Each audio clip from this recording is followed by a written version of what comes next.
distinguished guests, including our presidents and first ladies, government officials, foreign dignitaries, and friends. Jeb, Neil, Marvin, Darrow, and I, and our families, thank you all for being here. I once heard it said of man that the idea is to die young as late as possible. At age 85, a favorite pastime of George H.W. Bush was firing up his boat, the Fidelity, and opening up the three 300-horsepower engines to fly, joyfully fly, across the Atlantic with the Secret Service boats straining to keep up. At age 90, George H.W. Bush parachuted out of an aircraft and landed on the grounds of St. Anne's by the Sea in Kennebunkport, Maine, the church where his mom was married and where he worshiped often. Mother liked to say he chose the location just in case the chute didn't open. In his 90s, he took great delight when his closest pal, James A. Baker, smuggled a bottle of Grey Goose vodka into his hospital room. Apparently, it paired well with the steak Baker had delivered from Morton's. To his very last days, Dad's life was instructive. As he aged, he taught us how to grow with dignity, humor, and kindness. And when the good Lord finally called, how to meet him with courage and with the joy of the promise of what lies ahead.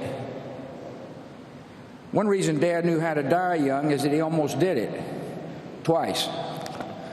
When he was a teenager, a staph infection nearly took his life. A few years later, he was alone in the Pacific on a life raft, praying that his rescuers would find him before the enemy did. God answered those prayers. It turned out he had other plans for George H.W. Bush. For Dad's part, I think those brushes with death made him cherish the gift of life, and he vowed to live every day to the fullest. Dad was always busy, a man in constant motion, but never too busy to share his love of life with those around him. He taught us to love the outdoors. He loved watching dogs flush a covey. He loved landing the elusive striper. And once confined to a wheelchair, he seemed happiest sitting in his favorite perch on the back porch at Walker's Point, contemplating the majesty of the Atlantic. The horizons he saw were bright and hopeful. He was a genuinely optimistic man, and that optimism guided his children and made each of us believe that anything was possible. He continually broadened his horizons with daring decisions. He was a patriot. After high school, he put college on hold and became a Navy fighter pilot as World War II broke out. Like many of his generation, he never talked about his service until his time as a public figure forced his hand. We learned of the attack on Chichijima, the mission completed, the shoot-down. We learned of the death of his crewmates, whom he thought about throughout his entire life. And we learned of the rescue. And then another audacious decision. He moved his young family from the comforts of the East Coast to Odessa, Texas. He and Mom adjusted to their arid surroundings quickly. He was a tolerant man. After all, he was kind and neighborly to the women with whom he, Mom, and I shared a bathroom in our small duplex. Even after he learned their profession, ladies of the night. Dad could relate to people from all walks of life. He was an empathetic man. He valued character over pedigree, and he was no cynic. He looked for the good in each person, and he usually found it. Dad taught us that public service is noble and necessary, that one can serve with integrity and hold true to the important values like faith and family. He strongly believed that it was important to give back to the community and country in which one lived. He recognized that serving others enriched the giver's soul. To us, his was the brightest of 1,000 points of light. In victory, he shared credit. When he lost, he shouldered the blame. He accepted that failure is a part of living a full life, but taught us never to be defined by failure. He showed us how setbacks can strengthen.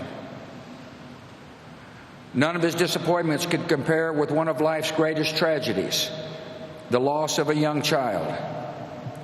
Jeb and I were too young to remember the pain and agony he and Mom felt when our 3-year-old sister died. We only learned later that Dad, a man of quiet faith, prayed for her daily. He was sustained by the love of the Almighty and the real and enduring love of her mom. Dad always believed that one day he would hug his precious Robin again. He loved to laugh, especially at himself. He could tease and needle, but never out of malice. He placed great value on a good joke. That's why he chose Simpson to speak.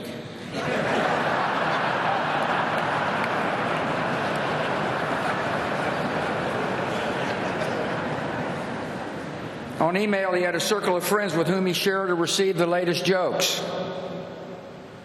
His grading system for the quality of the joke was classic George Bush. The rare 7s and 8s were considered huge winners, most of them off color.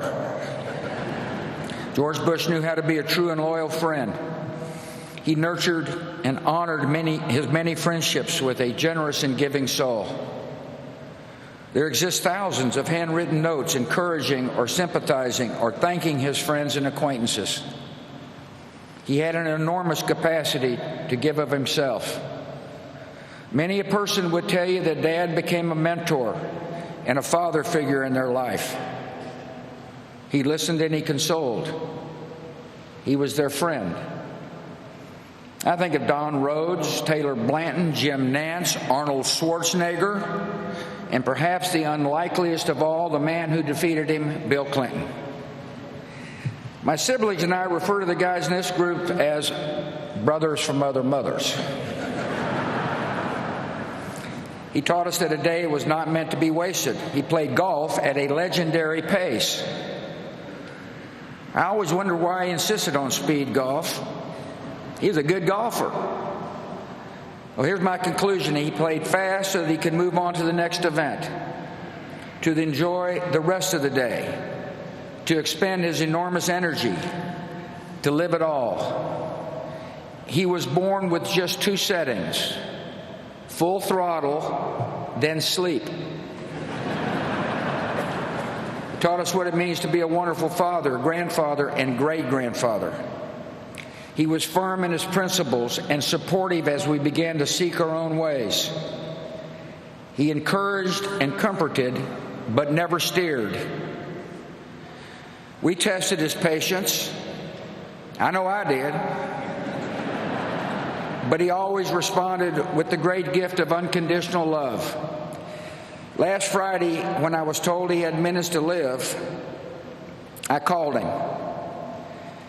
The guy answered the phone, said I think he can hear you, but he hadn't said anything for most of the day. I said, Dad, I love you and you've been a wonderful father. And the last words he would ever say on earth were, I love you too. To us, he was close to perfect, but not totally perfect. His short game was lousy. He wasn't exactly Fred Astaire on the dance floor. The man couldn't stomach vegetables, especially broccoli. And by the way, he passed these genetic defects along to us. Finally, every day of his 73 years of marriage, Dad taught us all what it means to be a great husband. He married his sweetheart. He adored her. He laughed and cried with her. He was dedicated to her totally. In his old age, Dad enjoyed watching police show reruns, the volume on high, all the while holding Mom's hand. After Mom died, Dad was strong, but all he really wanted to do was hold Mom's hand again. Of course, Dad taught me another special lesson. He showed me what it means to be a president who serves with integrity, leads with courage, and acts with love in his heart for the citizens of our country. When the history books are written, they will say that George H.W. Bush was a great president of the United States, a diplomat of unmatched skill, a commander-in-chief of formidable accomplishment, and a gentleman who executed the duties of his office with dignity and honor.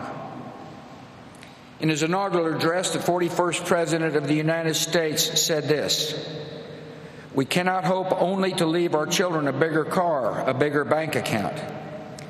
We must hope to give them a sense of what it means to be a loyal friend, a loving parent, a citizen who leaves his home, his neighborhood, and town better than he found it. What do we want the men and women who work with us to say when we are no longer there? That we were more driven to succeed than anyone around us, or that we stopped to ask if a sick child had gotten better and stayed a moment there to trade a word of friendship?" Well, Dad, we're going to remember you for exactly that and much more. And we're going to miss you. Your decency, sincerity, and kind soul will stay with us forever. So through our tears, let us know the blessings of knowing and loving you, a great and noble man, the best father a son or daughter could have. And in our grief, let us smile knowing that Dad is hugging Robin and holding Mom's hand again.